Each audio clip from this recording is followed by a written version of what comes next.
अस्सलाम वालेकुम। ये कमेंट है मैग्नीशियम ग्लाइसिनेट का भी बताओ कौन सी बेस्ट है। अच्छा जी, वैसे तो बहुत सी कंपनियों की मैग्नीशियम ग्लाइसिनेट है, ये न्यूट्री फैक्टर की है, ये 850 mg में है और इसमें जो एलिमेंटल मैग्नीशियम है ना वो है जी 120 mg में।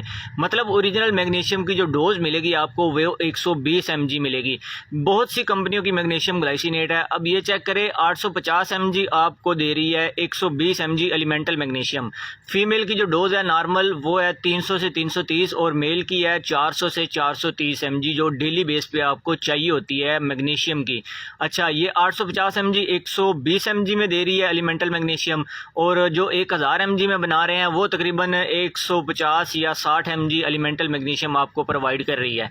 मतलब कोई भी ऐसा मैग्नीशियम का ब्रांड नहीं है जो आप लोगों की डेली डोज को कवर करता हो। इसके साथ आपको मैग्नीशियम की डाइट इस्तेमाल करनी पड़ेगी।